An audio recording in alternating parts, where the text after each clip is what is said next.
Hi friends, ఎప్పుడు చేసుకునే పాయసంలా కాకుండా ఇలా కొంచెం డిఫరెంట్గా సీతాఫలాలతో సీతాఫల్ బాసుంది ఒకసారి రెడీ చేయండి. చాలా టేస్టీగా ఉంటుందండి. ఫ్రెండ్స్ ఇంటికి వచ్చినప్పుడు కానీ లేదు రిలేటివ్స్ ఇంటికి వచ్చినప్పుడు కానీ ఇలా కొంచెం డిఫరెంట్గా ట్రై చేసి ఒకసారి ఇవ్వండి. చాలా టేస్టీగా ఉంటుందండి. ఇప్పుడెటు సీతాఫలాల సీజనే కదండి, ఒకసారి మీరు కూడా ట్రై చేయండి. దీనికి చిక్కగా ఉన్నటువంటి హాఫ్ లీటర్ మిల్క్ తీసుకున్నానండి.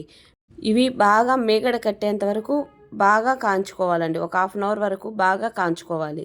ఆలోపు సీతాఫలం బాగా మాగినటువంటి సీతాఫలము పైన ఇలా అంతా మొత్తం తీసేసి లోపల గుజ్జు ఉంటుంది కదండి, ఆ గింజలన్నీ సపరేట్ చేసుకొని ఇలా గుజ్జు తీసి పక్కకు పెట్టుకోవాలండి. మీకు కావాలంటే మెత్తగా కూడా మ్యాష్ చేసేయచ్చు. ఇలా మరుగుతున్నటువంటి పాలల్లో సైడ్స్ ఇలా మేగడ కడుతుంది కదండి, అది కూడా అందులోకి తీసుకునేసి మిల్క్ మేడ్ ఉంటుంది కదా, మిల్క్ మేడ్ ఒక 2 టేబుల్ స్పూన్ల వరకు మిల్క్ మేడ్ ఇందులో వేసుకోవాలండి.